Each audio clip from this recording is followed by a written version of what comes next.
La TVT au cœur de l'information.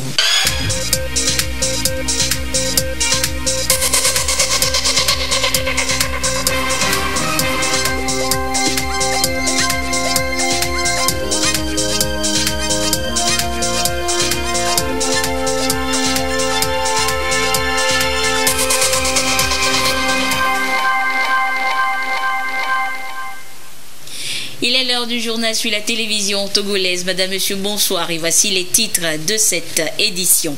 Le stade de Kégué renoue avec les grandes rencontres après rénovation. Hier, ce sont les grands noms du football africain qui se sont affrontés en gala de charité sous le regard du chef de l'État Faure Essoziemna Gnazingbe et d'un public qui a pris d'assaut le stade. Et peu après, ces professionnels du ballon rond se sont retrouvés à l'hôtel du 2 février pour la 6e nuit du football africain. Une occasion pour tout un continent d'exprimer sa fierté pour le talent de ses fils. Voilà donc pour les titres. Le stade de Kégué rénové a ouvert ses portes hier pour le bonheur des amoureux du ballon rond. Une foule des grands jours était au stade pour le match des légendes du football africain. Et le chef de l'État Faure Essoziemna Gnazingbe a assisté à la rencontre. Je vous propose d'abord de suivre l'arrivée du chef de l'État hier au stade de Kégué.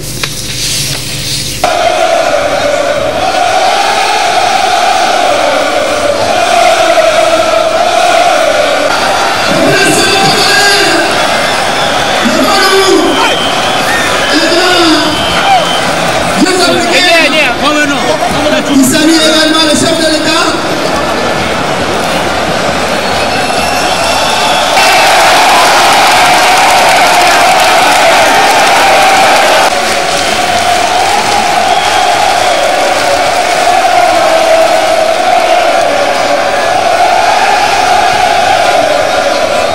Ovation. Chose appropriée. Chose à dire.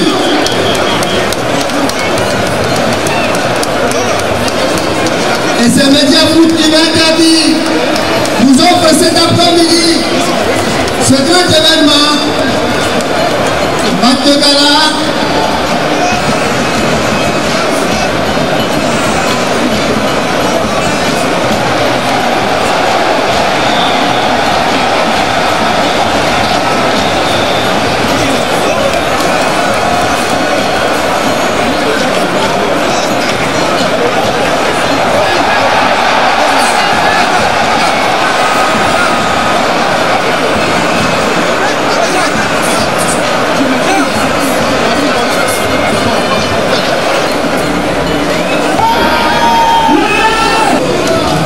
Petit spectacle, une prestation.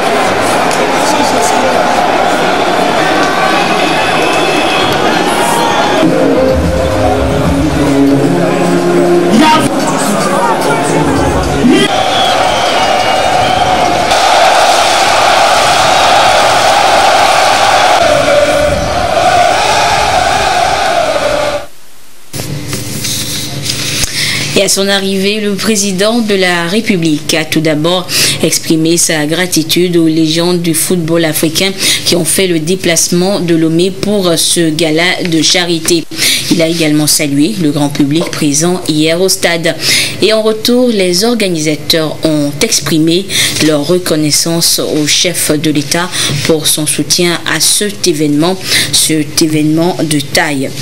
Et les organisateurs, donc, en retour, ont offert un maillot de façon symbolique au chef de l'État. Vous suivez donc là les images du chef de l'État, le chef de l'État saluant ces gloires, ces légendes du football africain qui étaient donc au stade de Kégué hier, samedi, pour le gala de charité dans le cadre donc de la 6e édition de la nuit du football africain.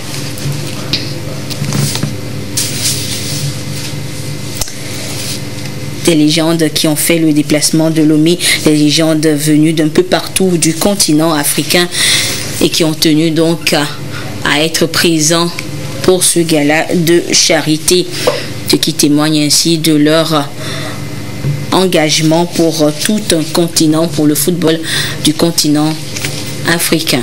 Vous voyez donc là le chef de l'État qui salue ces grandes figures du football africain. Et voilà donc les organisateurs qui offrent un maillot symbolique au chef de l'État. Un maillot avec pour nom Faure Gnassingbé, du nom du président de la République et le chef de l'État qui a donné ainsi le coup d'envoi à ce gala de football. Les grands noms du football africain et du Togo ont donc croisé les crampons hier pour une œuvre de charité. Un gala organisé pour la 6e édition de la nuit du football africain. Devant les spectateurs, dont le chef de l'État, les Togolais l'ont remporté par 4-2. Le récit de la rencontre avec Laurent Oumavro. C'est à 16h que le chef de l'État a donné solennellement le coup d'envoi de la rencontre. Les légendes africaines débutent idéalement la rencontre. À la 3e minute, sur un coup franc bien exécuté par Patrick Mboma, le portier Agassa Kossi ne peut que constater les dégâts. L'attaque des légendes africaines revient à la charge à la 6e minute pour porter le score à 2-0. Une réalisation de Mohamed Aboutrika. Touchés dans leur amour propre, les légendes togolaises du mondial 2006 réduisent le score à la 10e minute par Olufade Adekambi qui bat le goal Joseph-Antoine Bell. 2-1, score à la pause. Les légendes togolaises voulaient faire plaisir au chef de l'État et au grand public de Kégué. L'unique buteur du Togo mondial 2006, Kader Koumbadja, rétablit la parité, 2 buts partout, 7 minutes après la reprise. Tour à tour, à la 9e et à la 28e minute, les légendes togolaises creusent l'écart à 4-2 sur les légendes africaines. Les 35 000 spectateurs des Gardiens de Kégué sont fiers de leur équipe et se sont remémorés leur victoire des années 2000 à travers ces légendes. Si vous avez vu le match, ça reflète notre forme. Première mi-temps, on n'avait pas beaucoup d'activité. Ce n'était pas un match préparé. Pour vous dire, ça fait une année, moi, je n'ai pas joué au foot. Bon, voilà. C'est une question de fierté. C'est l'honneur d'un pays qui est en jeu devant son chef d'État. Donc voilà, c'est vrai qu'un match gala, le jeu passe avant l'enjeu. Mais à un moment donné, bon voilà, on s'est dit, on est chez nous, il va falloir remonter le score. Et je tiens personnellement au nom du groupe à saluer les hommes de l'ombre qui ont pu instaurer ce climat de convivialité. Et c'est une chose de fédérateur, donc bon voilà, c'est pourquoi on a accepté de venir. Il faut qu'on fasse des choses souvent comme ça pour avoir eu un communion entre l'équipe nationale et les supporters. Et dans la soirée, l'Afrique a récompensé ses anciennes gloires du football. La nuit du football africain a rassemblé autour d'un dîner de gala les grandes icônes qui sont venues d'un peu partout pour cet événement dont le décor a été planté par des séries de discours de circonstances. Des discours qui interpellent comme celui du Premier ministre Comissé Classou. Le compte rendu avec Pierre Soussoupo. Quand le MC ou le maître de cérémonie les invitait sur scène, la liste paraît interminable. Tellement ils sont nombreux, ceux qui ont fait la gloire du football africain. Et à Lomé, ils sont là pour la célébrer et avec eux, les plus hautes autorités du Togo, le Premier ministre au premier rang. Une soirée élégamment conçue qui a rassemblé la crème du football togolais, mais aussi les grands noms ayant marqué la vie du sport roi en Afrique et dans le monde. Nous sommes très heureux d'être à Lomé ce soir et d'avoir pu proposer ici un concept nouveau pour cet événement qui fêtait déjà sa 6e édition. Avec le thème que nous avons retenu, sport et développement, notre business networking event et notre panel, nous avons souhaité interpeller les décideurs publics et du secteur privé et toute la communauté du football africain. Notre conviction, c'est que le sport est un vecteur de développement pour les individus comme pour les communautés. La taille de l'événement le juge, la nuit du football africain. Le colonel Pelé, comme on l'appelle, monte à Lambon. L'officiel de la Confédération africaine de football à cette soirée prophétise un avenir radieux pour le football africain. L'événement est unique et se célèbre chaque année depuis déjà 6 ans. Le Premier ministre, comme ici l'homme Classou qui représentait le président de la République pour la circonstance, était porteur d'un message. Le chef de l'État, son Excellence M. Faure Essozimna Nyasingbe, le gouvernement et le monde sportif togolais tout entier s'honorent du choix porté sur notre pays, le Togo, pour abriter la 6e édition de la nuit du football africain. Comme il a fait en étant présent et en donnant lui-même le coup d'envoi du match de gala qui a opposé les gloires du continent africain et celles du Togo, le président de la République togolaise a vivement souhaité présider personnellement ce dîner convivial. Mais, retenu, il m'a fait l'insigne honneur de le représenter. C'est en son nom que je prends la parole pour vous souhaiter un bon séjour, empreinte de fraternité en terre togolaise. L'événement de portée continentale qui nous rassemble cette nuit et qui a pour objectif de reconnaître et de récompenser les gloires du sport roi est aussi destiné à susciter l'envie auprès des jeunes filles et garçons dans nos différents pays. Chers sportifs et vénérables gloires du continent, me tournant vers vous, je voudrais vous dire un sincère merci, car grâce à vos talents et s'inspirant de vos exploits, les acteurs actuels du football, issus des différents pays du continent, démontrent bel et bien qu'il n'y a plus de petites équipes en Afrique. Telle l'émulation est grande et les résultats engrangés sont éloquents. La CAN 2019 en Égypte, qui s'est terminée il y a quelques jours, l'a démontré à suffisance. Oui, il n'y a plus de petites équipes, disais-je. En ce qui concerne mon pays, le Togo, on notera que le Togo fait partie des rares nations africaines qui, jusqu'à ce jour, ont été qualifiées et participé à la Coupe du Monde. C'était en 2006. Cheyi Adebayor, Agassa Kossi et tous leurs coéquipiers, la plupart sont ici présents. Je voudrais vous prier de les acclamer.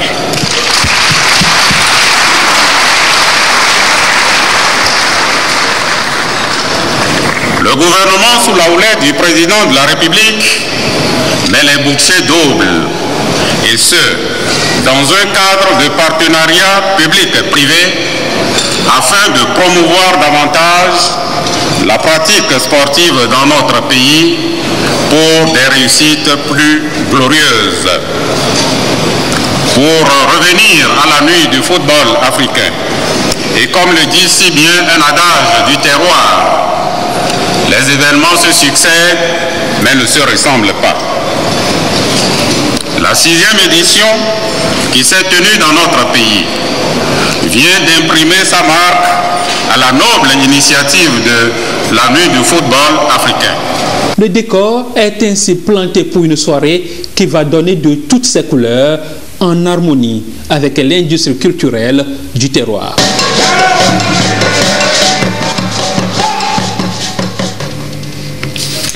Des grands noms, des légendes du football africain auréolés à la 6e édition de la nuit du football africain à Lomé. Un pan des gloires du sport roi, parmi lesquels l'international togolais Cheyi Emmanuel Adebayor. Vous allez le voir, à l'appel de son nom, un tonnerre d'applaudissements a retenti en signe de reconnaissance pour son talent au service du football togolais, africain et mondial. Le compte rendu avec Gisèle Mémé-Sossou et Pierre Sousoupo. Né le 26 février 1984, Emmanuel Adebayor. Toute la salle debout à l'apparition de son portrait. Sur le grand écran, l'image du jeune garçon de Côte d'Ivoire. Emmanuel Cheyi Adebayor reçoit les hommages dus à son rang. Le capitaine des éperviers du Togo est bien cité parmi les gloires du football africain. Une fierté unanimement partagée. Je lance un défi très important pour le pays, le gouvernement, la fédération et les joueurs. Et je ferai partie peut-être des cadres ou des supporters. Il faudra que le Togo fasse tout pour aller à la CAN 2021. Merci. Figure de proue du football togolais, Cheyi Emmanuel Adebayor est ici salué par ses pairs pour avoir porté loin le nom de son pays, le Togo. Une référence reconnue. De ce que j'ai vu aujourd'hui au stade, ça me rassure. Ça me rassure pour l'avenir du football togolais. J'ai vu que c'est un peuple qui aime le sport, qui aime notamment surtout le football. Et je demande au ministre des Sports, je demande aux joueurs, peut-être qui ne sont pas là, c'est d'être plus impliqués et de devenir des soldats de la nation. Bien d'autres légendes vivantes à travers l'Afrique ont été auréolées à cette tenue de football africain. Des grands noms à l'instar de Daniel Amokachi, Shabani Nonda, Mohamed Aboutrika, Tcherno Sedji ou encore Jean-Florent Ibengue, des modèles gravés dans les annales de l'histoire du sport roi. Pour le football africain, ça représente beaucoup, c'est-à-dire c'est un exemple pour ceux qui ont donné beaucoup et qui ont fait honneur à l'Afrique, qu'on puisse les récompenser, ça donne aussi un espoir et une route à suivre pour ceux qui arrivent derrière. Donc c'est très important de pouvoir organiser ce genre de manifestation. Ce que je viens de vivre, tous les awards de la CAF que j'ai vécu, en tout cas moi en tant que président de fédération, ne sont pas meilleurs que ça. Alors que les awards de la CAF sont censés être une autre sommité des événements de la CAF. Ce que le Togo vient de faire est exceptionnel. C'est pour ça que j'ai dit, on remercie en tout cas les autorités togolaises, et en premier lieu le président de la République, pour cet effort-là, pour cette envie, pour cette volonté et pour cet amour qu'il partage avec nous. Parce que nous sommes amoureux du football, amoureux de la jeunesse. Et ils partagent cet amour-là. C'est important. Il n'y a pas beaucoup qui le font. À leur côté, des grands artisans qui militent pour le développement du football comme outil de croissance des pays africains. Le président de la République, Faure Gnassingbé, est ici cité en exemple pour ses multiples actions personnelles en faveur du football togolais. Son engagement est reconnu au-delà de nos frontières et spécialement récompensé. Le chef du gouvernement va réceptionner son trophée. Et l'hospitalité dont il a été l'objet, lui et ses invités que nous sommes, pour cette brillante... Je voudrais tout simplement, au nom du président de la République togolaise, remercier le monde du football africain qui a fait confiance au leadership du chef de l'État togolais en proposant que notre pays, le Togo, accueille et abrite la 6e édition. Je pense, vous qui êtes venus des pays frères, vous allez trouver satisfaction de ce qui s'est déroulé depuis le matin jusqu'à ce moment. Et cela ne se démontre plus. L'industrie du sport reste un moteur de croissance. Au-delà des grandes icônes ici encensées, c'est bien l'Afrique qui récompense l'Afrique. L'Afrique qui récompense le monde dans sa diversité.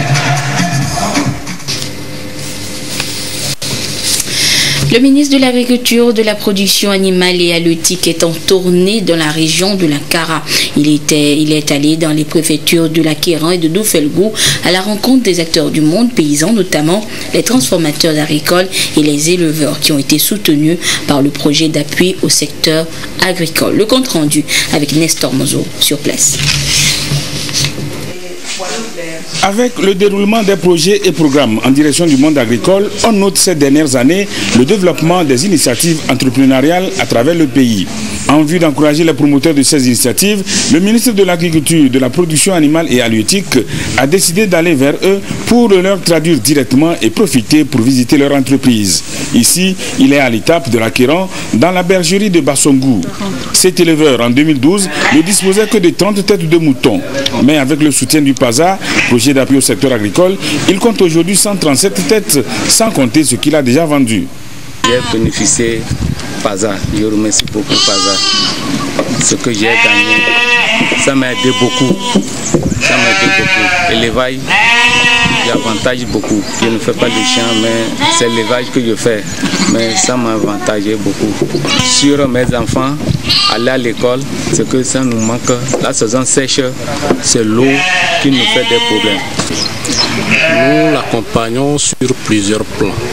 Il y a d'abord le plan de suivi sanitaire qui consiste à la propriété de la bergerie d'abord et ensuite à la santé des animaux. Sur le plan de la santé des animaux, lorsque nous constatons des anomalies sur le plan sanitaire, nous le conseillons de faire appel à un vétérinaire. Généralement, il y a un vétérinaire sur place. Ensuite, nous l'accompagnons aussi sur le suivi économique de son élevage. Toujours dans l'Acquéran, le ministre de l'Agriculture a rencontré un groupe de femmes transformatrices de beurre de qualité en savon et détergent. Sokli Atetou est le nom de leur entreprise. Entreprise qui a aussi reçu l'aide du PASA. Le ministre a mis l'accent sur l'emballage, un facteur important de la concurrence à côté de la qualité. Autre unité de transformation visitée, celle dénommée Body Food. Elle est implantée à Yaka dans la préfecture de Dufelgou. La matière de transformation, c'est le fonio. Cette entreprise est aussi accompagnée par le PASA. Body Food fait la production, la transformation et la commercialisation du fonio bio. Donc notre structure est créée depuis octobre 2017. Donc nous avons entamé réellement nos activités récemment en 2019 parce que nous avons attendu presque une année pour obtenir le certificat bio. Donc Body Food actuellement a obtenu vraiment de grosses commandes des États-Unis et que ça nous a permis d'engager 147 dames pour le lavage, 12 jeunes pour le séchage et actuellement nous avons le personnel d'encadrement qui est autour de 6 personnes. Donc bref, voilà ce que nous faisons ici à Body Food. Et nous avons 3 gammes de produits. Nous avons le fonio décortiqué, nous avons le fonio blanchi et nous avons le fonio pré-cuit. Le MIFA, mécanisme incitatif de financement agricole, est un nouvel instrument qui accompagne les grandes chaînes de valeur. Le ministre Koutera Bataka a exhorté les promoteurs rencontrés à saisir cette opportunité pour prolonger ce que le PASA les a aidés à faire pour mieux se positionner sur le marché comme véritable entrepreneur. Autre opportunité à saisir selon le ministre, c'est la production du sésame à l'échelle au regard de sa valeur ajoutée. Dans cette perspective, il a offert des semences certifiées de cette spéculation aux producteurs de Dufelgou qui opèrent dans la filière. La GIZ appuie le développement des chaînes de valeur agricoles à travers l'entrepreneuriat agricole et les bonnes pratiques. L'institution aidée de l'Union européenne a offert 5 séchoirs aux acteurs des filières fruits et légumes cette semaine à Lomé. Les nouveaux joyaux permettront à ces acteurs d'améliorer l'offre de services dans la transformation des fruits et légumes, notamment l'ananas. Le compte rendu avec Abidé Nyazingbe et Dodo Wari. Ce séchoir a une capacité de traitement de 750 tonnes d'ananas frais pour en sortir en moyenne 40 tonnes d'ananas séchés par an. Des équipements modernes mis à la disposition des structures faîtières pour encourager la qualité et le professionnalisme et améliorer les revenus des acteurs. Plusieurs unités de transformation regroupées dans des coopératives et associations vont bénéficier de ces outils à usage collectif. Un don de la coopération allemande GIZ et l'Union européenne via le projet d'appui à l'amélioration de la compétitivité de la filière ananas au Togo PROCAT. C'est un joyau qui permet de doubler la capacité de travail pour ce qui concerne le séchage des fruits, notamment l'ananas bio. et également d'améliorer la qualité des produits qui vont sortir de ces unités.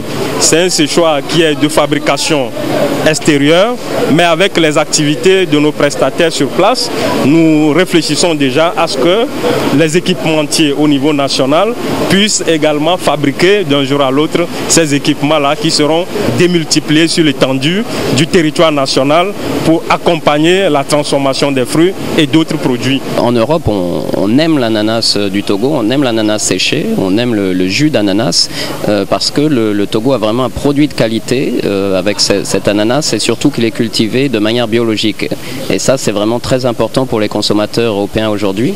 C'est pour ça que nous sommes vraiment heureux d'appuyer cette entreprise, mais également d'autres entreprises dans le secteur de l'ananas. Pour les bénéficiaires, ces nouveaux séchoirs ont un grand avantage par rapport aux anciens dont les capacités de traitement sont limitées. Les anciens séchoirs qu'on utilisait parfois faisaient sortir des produits un peu brunis à cause du brunissement non enzymatique. Et je pense qu'avec ces nouveaux séchoirs, nous avons déjà fait des essais. Nous allons avoir des produits qui se présentent à vue d'œil de bonne qualité, mais aussi la qualité organoleptique va être mieux gardée. Ça permettra déjà de gagner en termes de valeur ajoutée, employer plus de monde. La technique de séchage en fait permet de, tout en gardant les qualités gustatives des fruits, de les conserver beaucoup plus longtemps. Donc ça nous permet d'être concurrentiels. Le séchage est une étape importante dans le processus de transformation et cet accompagnement facilite le démarrage de ces petites et moyennes entreprises de transformation. Le geste constitue également un appui à l'axe 2 du PND qui vise à développer les pôles de transformation agricole, manufacturiers et d'industrie extractive. Les élèves sous-officiers de Témédia sont en fin de formation. Ils sont promus au grade de sergent. Et la cérémonie de remise de ce titre, de ce signe distinctif, s'est déroulée hier à l'école des sous-officiers. Le compte rendu avec Pierre Soussoupo. Marche!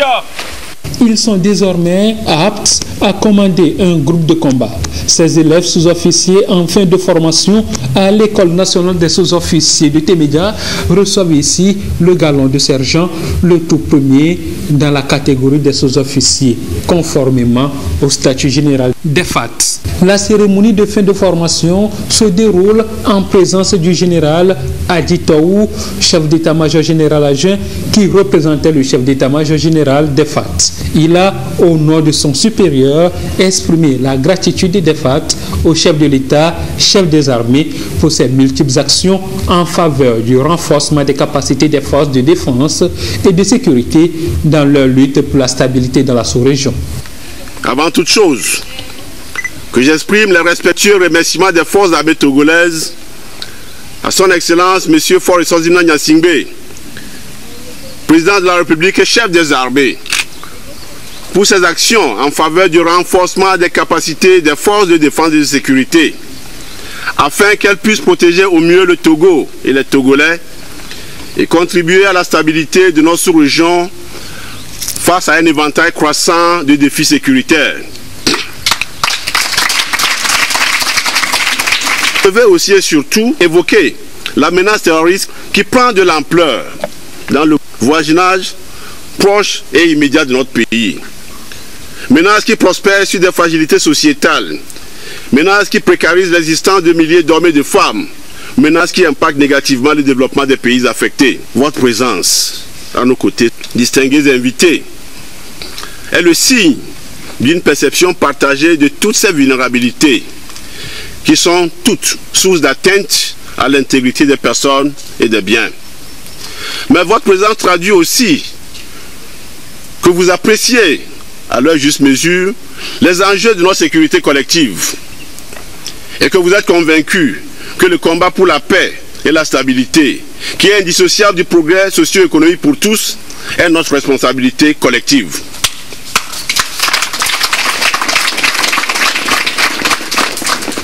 Votre présence démontre aussi votre compréhension de la vocation profonde des forces armées, des forces de défense et de sécurité, qui est d'offrir encore et toujours une meilleure protection pour le Togo et les Togolais, car telle est notre vocation. Cette présence témoigne enfin de votre engagement à œuvrer en permanence avec vos frères et sœurs sous le drapeau pour le maintien d'un lien armée-nation solide. La cérémonie de remise de galons marque la fin d'un cycle de formation à l'école sous-officier de Témédia, qui est une institution qui a connu de profondes mutations au cours des dernières années. Mutations destinées à la transformer en pôle central de formation initiale de cette catégorie de personnel ainsi que de son perfectionnement tout au long de la carrière. Ces élèves sous-officiers sont la deuxième promotion après la refondation des FAT. Avant le certificat d'aptitude technique, les impétrants ont été également formés en technique commando, l'entraînement au sol pour les sauts parachutistes, la formation rationnelle accélérée de conduite, entre autres. Ils ont été exhortés à cultiver les vertus d'honnêteté et de discipline.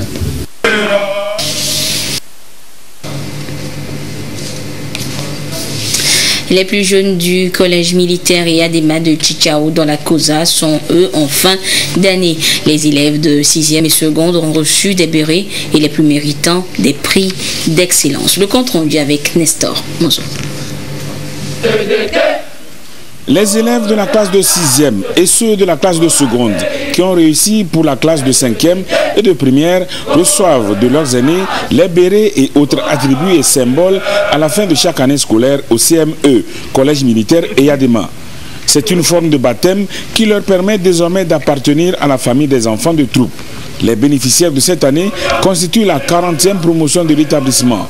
Établissement qui a enregistré cette année, comme souvent, un taux de réussite de 100% aux différents examens. La mission de notre institution est de former sur le plan intellectuel des jeunes gens et forger leur force de caractère afin de leur permettre de faire partie des leaders de demain, capables de relever de manière conséquente les différents défis de développement auxquels font face nos nations en général et nos armées en particulier. Mesdames et messieurs, c'est donc en ces mots que je voudrais humblement vous rendre compte que mes élèves ont une fois encore réussi le pari de maintenir très haut et en toute fierté le flambeau que leur a légué leurs anciens. Ainsi, que ce soit au bac 2, au bac 1 ou au BPC, ils ont choisi l'option la plus facile, la plus simple, c'est-à-dire celle de reproduire ce qu'ont fait leurs aînés dans le passé. Ils ont restitué les 100% au bac 2, au bac 1 et au BPC. Autre phase de cette cérémonie de fin d'année scolaire au collège militaire Yadema, la remise de prix d'excellence aux élèves qui se sont illustrés par leur travail et à ceux dont le comportement est exemplaire. Les hautes autorités des forces armées togolaises sont fiers du rayonnement de cet établissement. Tout ceci est d'abord la conséquence des actions menées par le commandement des forces armées togolaises, avec à sa tête le chef des armées, qui a mis l'essentiel des moyens en œuvre pour que ce pôle d'excellence puisse continuer à tenir son rang parmi les meilleurs prytanées du monde. S'il est vrai que l'encadrement a fait preuve de sérieux, il n'en demeure pas moins que les résultats obtenus n'auraient pas été possibles sans la volonté, l'assiduité et le travail des élèves. Je me tourne donc vers eux pour leur adresser mes compliments et leur demander de continuer par faire de l'excellence leur leitmotiv.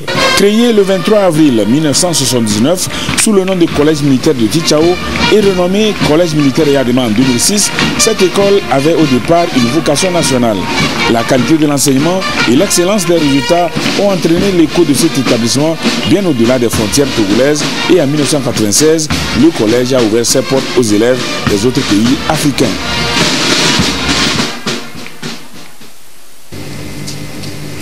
Et parlant toujours de sécurité, sachez que la police nationale vient d'abattre 2 malfrats dans la zone portuaire de Lomé.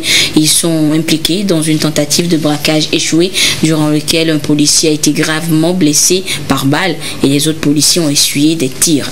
La riposte de la police a donc été sans appel. Le récit des faits avec Yata Aratem. Ici prend fin l'aventure de ces individus qui sèment la panique et la désolation au sein de la population. Ces 2 braqueurs armés ont, dans la journée du 2 mai 2019, aux environs de 11h à Tocoin Casablanca, attaqué un citoyen qui revenait de la banque avec une importante somme. Un policier qui était sur les lieux a été grièvement blessé par balle. Les investigations des forces de sécurité ont permis d'identifier le nommé Cimetière, un repris de justice, comme étant l'un des auteurs de ce braquage. Cimetière avait opéré avec des complices venus du Ghana. Une surveillance a été mise en place autour de lui. Dans la nuit du 27 au 28 juillet, un malfrat résidant au Ghana a rejoint le surnommé Cimetière dans un ghetto à Katanga. Ils ont consommé de la drogue, planifié une nouvelle opération avant de se mettre en route à dos d'une moto de marque Asonic non immatriculée. Ils ont été pris en filature par une patrouille du groupe d'intervention de la police nationale en tenue civile. Ayant constaté qu'il s'agissait des agents et voulant s'échapper, le nommé Cimetière en coupe sur la moto et armé d'un pistolet de fabrication artisanale a ouvert le feu sur les policiers.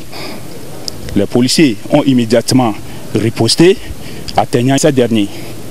Il a été retrouvé en leur possession un pistolet de fabrication artisanale garni d'un étui de 12 mm, 2 machettes dont l'une a été soigneusement dissimulée sous le siège de la moto. Les investigations se poursuivent afin d'identifier les domiciles de ces derniers et éventuellement retrouver le propriétaire de la moto. Face à cette situation, la police nationale appelle toute la population à plus de vigilance et compte sur leur franche collaboration afin de venir à bout de ces braqueurs. De cette édition avec ce communiqué du ministre en charge de la sécurité.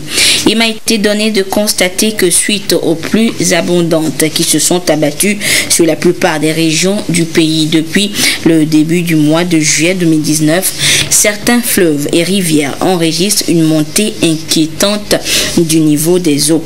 En effet, le dispositif de surveillance du niveau des cours d'eau mis en place, entre autres, par l'Agence nationale de la protection civile constituée de balises et de limimètres ainsi que des données relevées par les lecteurs font état de ce que le niveau des cours d'eau dans les localités de Kolokopé et Akaba, préfecture d'Agné, d'Agbodje et Amakpapé dans le Hao, Agbetiko, Louis Kondji, Batonou et Sesenou Kondji dans le Bas-Mono, Diaglé et Toblekopé dans la préfecture d'Agouenivé et Bagida et Kogan dans la préfecture de Golfe a atteint un seuil critique.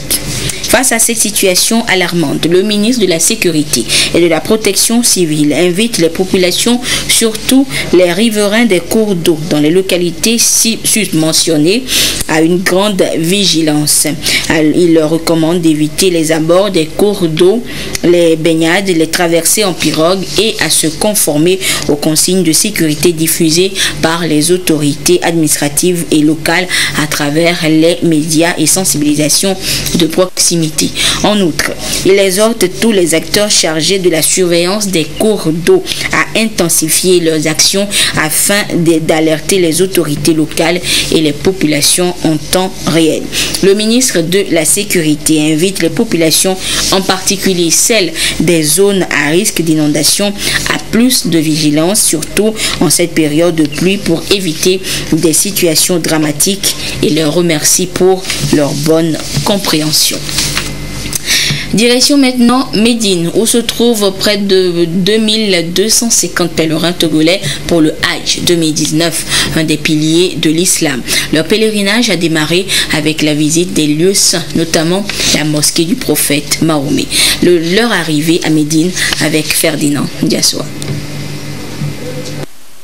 partir de Lomé les 24, 25 et 26 juillet dernier, les 3 vagues des pèlerins togolais du Hajj 2019 ont foulé le sol de Médine, la ville du prophète Mahomet, la plupart pour la première fois. Ce fut d'abord la découverte des lieux et des édifices saints laissés par les pionniers de l'islam. La mosquée sacrée de Médine, celle du prophète Mahomet et la mosquée Al-Aqsa.